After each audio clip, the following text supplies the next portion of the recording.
जो हाउस के सामने माध्यमिक करारदाद पेश किया गया,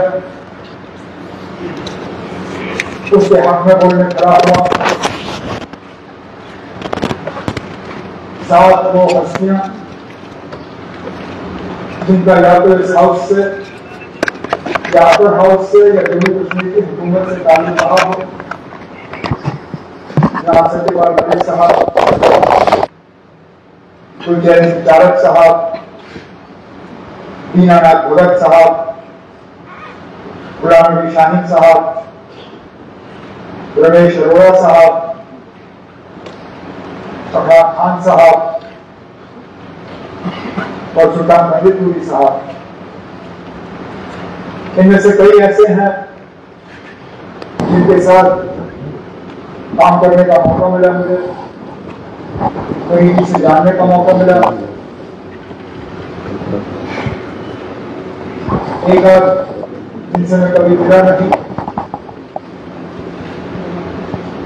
और दीनानाथ भगत साहब जो हमारे साथ ही इस हाउस में 2014 के इलेक्शन में आए। हालांकि उस वक्त हम उधर बैठे थे, वो इधर, लेकिन जैसे डीपी साहब ने कहा, कहीं कैफेटेरिया में, सेंट्रल हॉल में क्या कप पीते हुए लोहाए का मौका तो मिल ही जाता था। इन सबों ने कम ज्यादा, अच्छा बुरा अपनी जगह कोशिश की कि वो कुछ बेहतर कर जाए।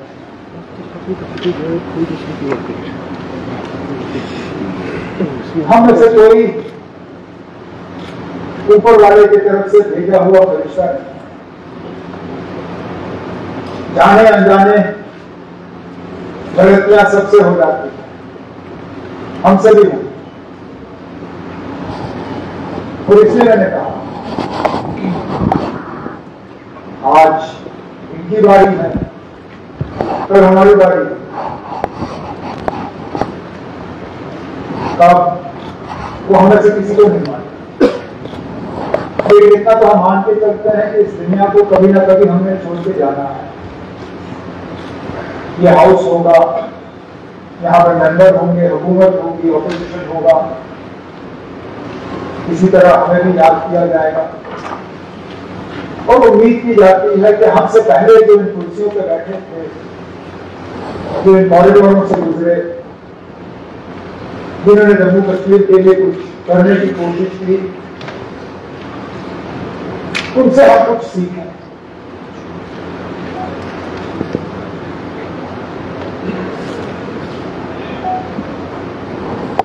ज्यादातर इनमें वो लोग हैं, ज्यादातर प्रसार है, जिन्होंने कहीं ना कहीं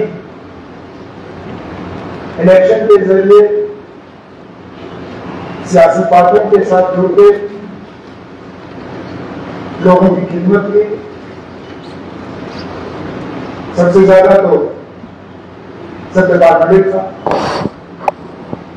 मुख्तलिफ पार्टियों में रहकर वो एमएलए भी रहे, एमपी रहे, तो दोनों हाउस में, लोकसभा में भी, राज्यसभा में। उसके बाद अगर गवर्नर बने तो मुख्तलिफ रियासत में, ऐसा नहीं है कि सिर्फ एक रियासत में गवर्नर। जब आपने लिस्ट करी तो उसमें कई रियासतों का आपने जिक्र किया जिसमें हमें शायद याद भी नहीं था। मुझे तो याद था कि वो जम्मू कश्मीर में रहे, फिर गोवा गए, फिर नॉर्थ ईस्ट गए, लेकिन उससे पहले गए आपने याद दिलाया, बिहार में भी रहे, और उसके साथ साथ शायद एडिशनल चार्ज उनको उड़ीसा का मिला। मरकज में वजीर के तौर पर मैंने काम किया।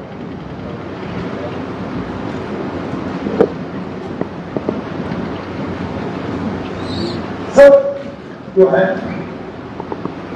कहीं ना कहीं हिस्ट्री की जब किताब लिखी जाएगी तो हर किसी का उसमें छोटा बड़ा पैराग्राफ होगा, इसमें बड़ी छाप का भी होगा। हमारी राय अलग हो सकती है, लेकिन इतना हम मान के चलेंगे उन्होंने जो किया उस वक्त बेहतर सोच के, और इन चीज को आप लेके आगे चले। चारक साहब पिछली हुकूमत में भी मुझे उनके साथ करीबी से काम करने का मौका मिला, क्योंकि मुबारक मंडी को लेकर वो बहुत ही ज्यादा परेशान रहते थे। जो बाकी उनका रहा होगा सदर सभा, एजुकेशन के सिलसिले में, सियासत के सिलसिले में वो तो रहा, लेकिन मेरे साथ सबसे ज्यादा वो उनका एक तालमेल बना रहा वो मुबारक मंडी को लेकर कि किस तरह जम्मू की वो हेरिटेज, जम्मू कश्मीर की वो हेरिटेज जो है उसको हम बचाते रखें। ये हुकूमत बनने के बाद भी 2-3 मरतबा मुझे मिलने आए, बातचीत हुई, लंबी बातचीत हुई, और इसी पे उनका ज्यादा फोकस रहा कि किस तरह जो काम अधूरे रह गए हैं उनको हम मुकम्मल करें। दीनानाथ भगत साहब जो हुकूमत में पहले एडमिनिस्ट्रेशन के तौर पर फॉरेस्ट डिपार्टमेंट में थे, फिर सियासत में आए, इलेक्शन लड़ा, काफी मौका मिला आपको, क्योंकि 15 में एमएलए बने, 18 में जो है रिजोल्यूशन हुआ, तो कम मौके में जितना उनसे हो सका उन्होंने किया। लेकिन आज भी अगर आप देखें तो हाउस के दोनों तरफ से जब उनको याद किया गया तो इसके लिए याद किया गया तो वो जमीन से जुड़े हुए थे, लोगों की खिदमत करने की वो इच्छा रखते थे, और जितना उनसे हो सका उन्होंने किया। शाहीन साहब के साथ तो मुझे कहता हूँ तो इस पूरे लिस्ट में अगर किसी के साथ सबसे ज्यादा मजबूती से मुझे काम करने का मौका मिला तो शाहीन साहब के साथ। जब से मैं सियासत में आया तब से कहीं ना कहीं शाहीन साहब के साथ वास्ता मेरा बना रहा। पहले यूथ में थे, फिर पेरेंट में आए, सूबाई सदर साहब थे जब मैं पहले आया। उनकी बहादुरी के बारे में जितना कहा जाएगा, वफादारी के बारे में तो सबने कहा, और उनकी वफादारी में भी मतलब जितना कहा, जितना मैं कहूंगा कम होगा। कभी वो जमात से दूर नहीं, लेकिन उस बहुत बड़े हादसे के बाद उसको शायद गलती से तालिबानी साहब ने एक्सीडेंट करार दिया। एक्सीडेंट नहीं था, तो हमला था। माइंड ब्लास्ट के जरिए उन्हें तो ऐसा जख्म मिला, अगर वो उसके बाद घर बैठे तो शायद हमें से कोई शिकायत नहीं करता। लेकिन तब भी उस हमले के बाद इतनी मतलब उतना भारी जख्म उनको पहुंचा, उसके बाद भी वो बैठे नहीं रहे। कभी भी नेशनल कॉन्फ्रेंस के दफ्तर में कोई मीटिंग होती थी तो शाहीन साहब वहां पहुंच जाते थे। कहीं पे भी डॉक्टर फारूक अब्दुल्ला साहब की तरफ से उनको कोई काम सौंपा जाता था तो शाहीन साहब कभी कुछ नहीं करते थे, निकल के उस काम में हिस्सा लेते थे। और न सिर्फ नेशनल कॉन्फ्रेंस के झंडे बल्कि लोग के झंडे को यहाँ बुलंद रखते हैं। शाहीन साहब का जो एक कॉन्ट्रीब्यूशन रहा है उसको हमें कभी भूलना नहीं चाहिए। रमेश अरोड़ा साहब को मैं जानता नहीं था, लेकिन आपके जरिए सुना, बाकी ऑनरेबल मेंबरान ने उनके याद में यहाँ कुछ अल्फाज जाहिर किए। एक जाने माने वकील, एडिशनल एडवोकेट जनरल के तौर पर उन्होंने हुकूमत में भी काम किया, फिर बार एसोसिएशन के वाइस प्रेसिडेंट भी रहे, और फिर सियासत में आते भी उनका एक नुमाया रोल रहा। अफराद खान साहब, उनके साथ भी काम करने का मौका मिला। बिल्कुल सही कहा मेरे नौजवान साथी एजाज जान साहब, बहुत कम बोलते। मुझे अक्सर देखकर एजाज की तरह याद है, मीटिंगों में वो आया करते थे, लेकिन कुछ बोले बिना निकल जाते थे। और मैं भी एक आध बार उनसे मैंने पूछा कुछ कहना नहीं है, कहा ना मेरी बात जो है वो मेरे यहाँ रहने से ही फारूक साहब समझ गए हैं, बाकी इशारे पर मुझे जो कहना था वो मैंने कह दिया। ये शायद हम में से कम ही लोगों को ये आदत होती है। हम जब फिर माइक के सामने खड़े हो जाते हैं, फिर बोलना शुरू कर जाते हैं, फिर बैठना ना हम बैठ जाते हैं, ना हम आपकी घंटी जो है वो सुन पाते हैं। लेकिन राज खान साहब यहाँ होते तो शायद इतने भी अल्फाज इस्तेमाल नहीं करते, उससे क्या कहते कि मैं खड़ा देती तक पेश करना और बैठ जाते। और आखिर में मोहम्मद सुल्तान बंदीपुरी साहब, मैं पहले तो उनके घर वालों को, उनके साथियों को हुकूमत की तरफ से मैं माजरत खा हूँ कि उनका नाम रह गया, नहीं रहता मैं चाहिए। और चूक कहाँ पे हुई, आपने इसका नोटिस किया और मैं उम्मीद करूंगा कि चीफ सेक्रेटरी ने भी आपकी अल्फाज सुने होंगे।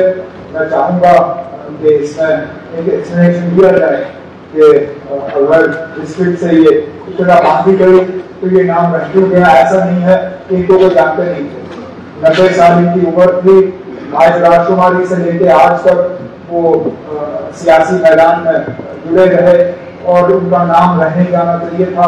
ये एक गलती हुई है, इसके लिए मैं माजरत खा हूँ। और उसके साथ साथ जो आपने जिक्र किया कि कुछ जिलों से जवाब आया भी नहीं, ये भी अच्छी बात नहीं है।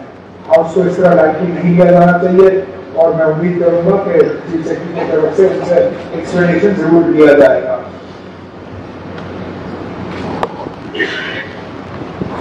छोटी वो बड़ी बात स्पीकर साहब, लेकिन मैं आज के मौके पर चलिए इसका फायदा लेते हुए एक तजवीज हाउस के सामने पेश करूं।